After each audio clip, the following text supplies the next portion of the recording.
Hello everyone, welcome to my channel study with Manu.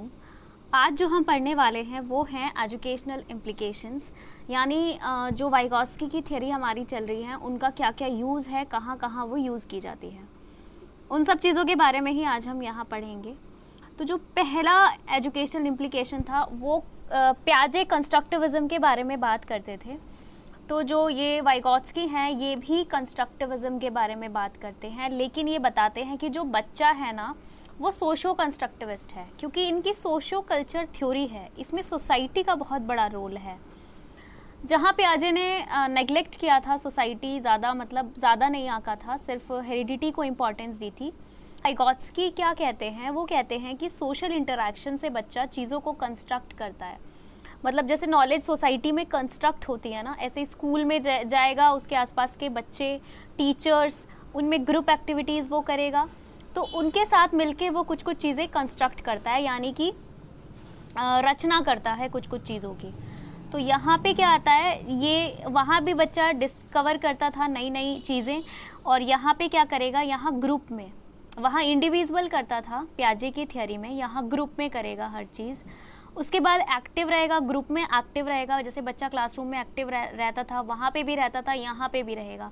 बस यहाँ वो है कि वो इंडिविजुअल की बात करता था। यहाँ वाइगॉत्स्की क्या कहते हैं, वो कहते हैं कि बच्चा ग्रुप में रह के एक्टिविटीज़ करता है, उनसे उसकी लर्निंग होती है और उसका कॉग्निटिव डेवलपमेंट होता है, इतना फ़र्क है।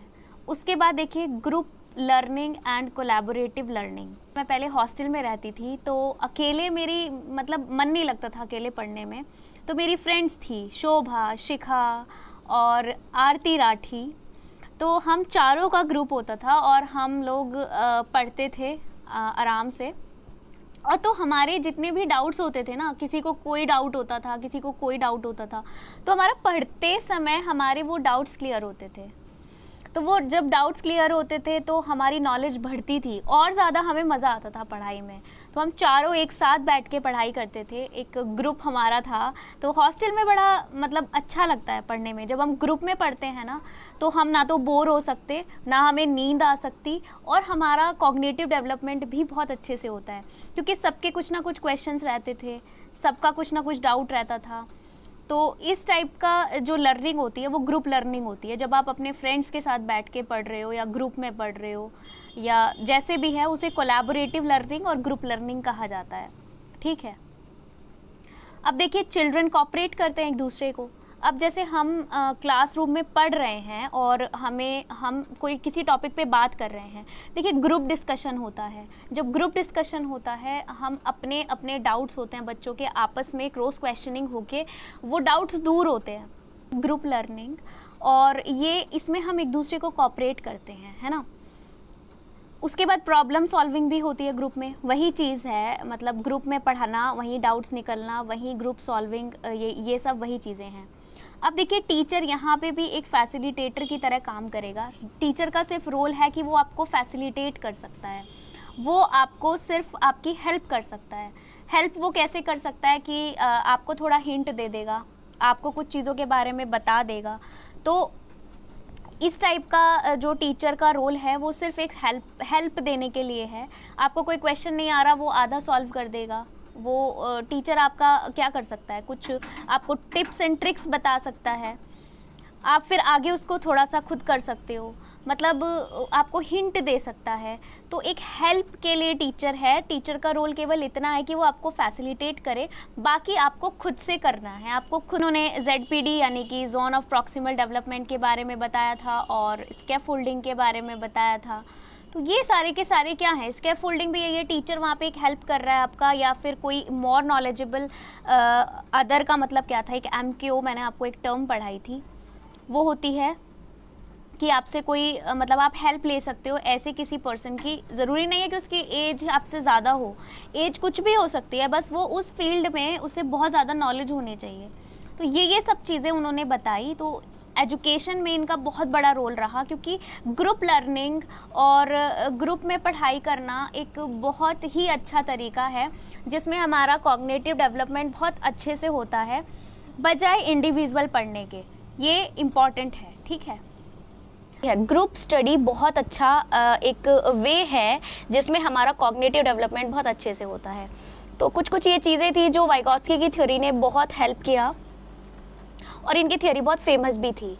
देखिए, सबसे पहले तो ये होता है किस किस तरीके से और अच्छी लर्निंग हो सकती है। तो वाइगॉत्स्की के हिसाब से देखिए, टीचर गाइडेड स्टूडेंट, मतलब एक टीचर रहेगा और वो बच्चों को यहाँ पे गाइड कर।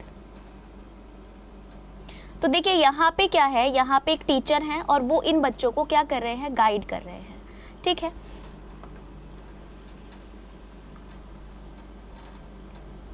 तो टीचर यहाँ पे बच्चों को गाइड कर रहे हैं, तो एक तरीके से लर्निंग ऐसे हो सकती है।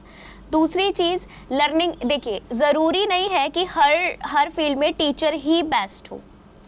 ऐसा भी होता है, ऐसा देखा भी जाता है कि जहाँ पे स्टूडेंट ज़्यादा जानता है टीचर से, मतलब टीचर बच्चों से भी कुछ ना कुछ सीखते हैं। अब यहाँ पे एक टीचर है, बच्चों के कुछ ना कुछ व्यूज़ हैं। अब सपोज़ करो 4 बच्चे एक्टिविटीज़ कर रहे हैं, और तो टीचर भी एक्टिविटी से सीखेगा, उनको देख के सीखेगा, और मतलब उसकी भी कुछ ना कुछ लर्निंग होती रहती है। इसलिए टीचर को कहा भी जाता है कि teacher is a life long learner.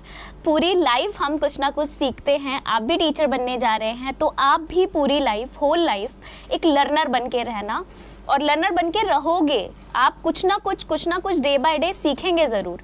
वो बच्चे से सीखें, अपने साथ के टीचर्स से सीखें, या जो भी हैं। ठीक है, अब देखिए रेसिप्रोकल टीचिंग वही है जहाँ पे बच्चे टीचर को कुछ ना कुछ सिखा रहे हैं या टीचर कुछ बच्चों से सीख रहा है। ये इस टाइप की जो टीचिंग होगी वो रेसिप्रोकल टीचिंग। वाइगॉत्स्की की थ्योरी में ही ये सब चीज़ें हैं। अब देखिए और क्या है, पीयर ट्यूटरिंग। अब ऐसा हो सकता है जैसे यहाँ पे एक बच्चा ये है और एक बच्चा ये है, बच्चे को थोड़ा सा कम आता है, इस बच्चे को थोड़ा ज़्यादा आता है, इसको ज़्यादा अच्छे से आता है तो ये इसको पढ़ा सकता है पहले वाले बच्चे को। तो इस टाइप की जो वो होती है लर्निंग, वो पीयर ट्यूटरिंग होती है, जिसमें बच्चा अपने साथ के बच्चे के साथ पढ़ सकता है और उससे सीख सकता है। और एक अब देखिए ये क्या है, कॉग्निटिव अप्रेंटिसशिप लर्निंग या ट्रेनिंग। ये देखिए कॉग्निटिव अप्रेंटिसशिप क्या होती है, इसमें एक टीचर एक इंडिविजुअल बच्चे को पढ़ाता है, इंडिविजुअली वो बच्चे को पढ़ाएगा। यानी कि या तो वो गिफ्टेड स्टूडेंट हो सकता है जिसे टीचर पढ़ा रहा है, या फिर कुछ डिसेबल बच्चों के लिए कुछ स्पेशल टीचर जैसे रखे जाते हैं वो हो सकता है। यानी कि यहाँ बच्चे को वो अकेले में पढ़ाएगा। कहा जाता है कॉग्निटिव अप्रेंटिसशिप। ठीक है, जहाँ टीचर किसी डिसेबल बच्चे को पढ़ा सकता है या फिर किसी गिफ्टेड बच्चे को पढ़ाए, मतलब वो इंडिविजुअल यानी कि अकेले बच्चे को एक टीचर पढ़ा रहा है। ठीक है, अब देखिए क्रिटिसिज्म है, यानी कि आलोचना की गई इनकी थ्योरी की भी, बहुत ज़्यादा नहीं बट की गई। देखिए पियाजे ने क्या किया था, पियाजे ने एज को, हेरिडिटी को बहुत इंपॉर्टेंस दी, लेकिन वहीं दूसरी तरफ जो वाइगॉत्स्की थे इन्होंने पूरी तरीके से एज के फैक्टर को इग्नोर कर दिया कि एज कोई मैटर नहीं रखती। बल्कि ऐसा नहीं होता, देखने में आया कि एज का भी अपना इम्पॉर्टेंस है। कॉग्निटिव डेवलपमेंट हमारा एज के अनुसार होता है, मतलब हमारा जो मस्तिष्क का विकास है वो जैसे जैसे हमारी एज बढ़ती है वैसे वैसे होता है। तो इन्होंने एज को बिल्कुल इग्नोर किया था वाइगॉत्स्की ने, वहीं पे पियाजे ने क्या किया था, एज को बहुत ज़्यादा इम्पोर्टेंस दी थी। अब इन्होंने क्या किया, स्टेजेस तो दी नहीं, पियाजे ने तो हर स्टेज बताया, 4 स्टेजेस पियाजे की हैं, उन्होंने अपनी स्टेज में हर चीज़ बहुत अच्छे से एक्सप्लेन की। इन्होंने स्टेजेस नहीं दी, बिल्कुल मतलब ख़त्म ही किया। स्टेजेस के बारे में इन्होंने कुछ नहीं दिया, इन्होंने सिर्फ ये बताया ZPD स्कैफोल्डिंग और सोशल कंस्ट्रक्टिविस्ट है, बच्चा सोसाइटी में रह के ये सब करता है, लर्निंग करता है। तो ये सब चीज़ें कि सोसाइटी में रह के बच्चा सीखता है, उसका कॉग्निटिव डेवलपमेंट सोसाइटी के बीच में रहकर ही होता है, सोशल इंटरेक्शन से के कारण होता है। इन्होंने ये चीज़ें, इन्होंने इन्वायरमेंट को बहुत अधिक प्रेफरेंस दे दिया, मतलब इन्होंने सोसाइटी को बहुत ज़्यादा प्रेफरेंस दी बजाय एज के यानी हेरिडिटी के। तो ये दोनों ही, मतलब जैसे पियाजे में भी कुछ कुछ कमियां थी, पियाजे ने जिन चीज़ों को नेगलेक्ट किया वो वाइगॉत्स्की ने अपनी थ्योरी में शामिल की, दूसरी तरफ वाइगॉत्स्की ने अपनी थ्योरी में जो जो चीज़ों को इग्नोर किया वो पियाजे ने अपनी थ्योरी में शामिल की। तो इस तरीके से इनकी थ्योरी है और इसमें भी कुछ क्रिटिसिज्म है।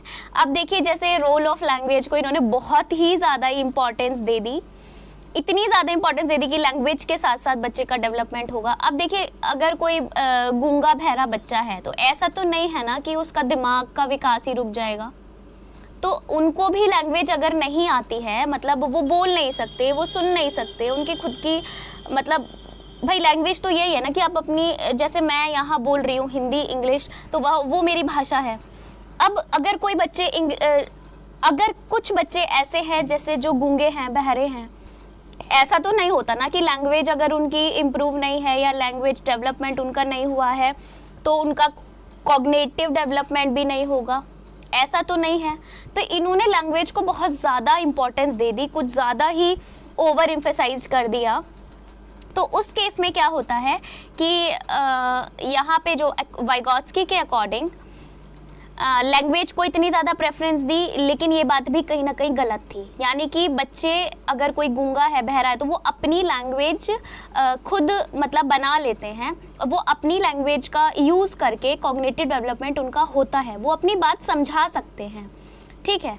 अब इन्होंने सोशो इमोशनल डेवलपमेंट, यानी सोशो इमोशनल, अब जैसे मैं आपको बताऊं, जैसे मैं अपनी फ्रेंड्स के साथ ही मुझे रहना पसंद था। हम 4 लोग थे, हम 4 लोग एक साथ ही रहते थे, हमें और किसी की ज़रूरत ही नहीं थी।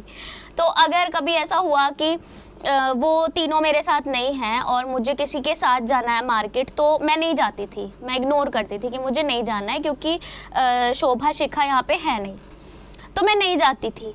तो इमोशनल अटैचमेंट था ना अपनी फ्रेंड्स के साथ। तो इस तरीके की जो मतलब बच्चे की थिंकिंग है, जैसे इमोशनली आप किसी से अटैच होते हो कि नहीं, मुझे तो इन दोस्तों के साथ एक्टिविटी नहीं करनी, वो मेरे दोस्त हैं, मैं तो उनके साथ एक्टिविटी करूँगा, मुझे और किसी के साथ नहीं रहना, मुझे मेरा ग्रुप यही रहेगा। तो इस टाइप की जो मतलब थिंकिंग होती है ना बच्चे की, उसे इन्होंने इग्नोर किया। मतलब बच्चों को सिर्फ सोसाइटी के बारे में बताया, उनके इमोशंस को इन्होंने इग्नोर किया। तो इसके लिए भी इनकी आलोचना हुई। तो लेक्चर था आज ये ख़त्म होता है। क्रिटिसिज्म हमने कर लिए, इम्प्लीकेशंस कर लिए, थ्योरी पढ़ ली। तो ठीक है, मिलते हैं कल की एक नई वीडियो में एक नए टॉपिक के साथ। Thank you so much.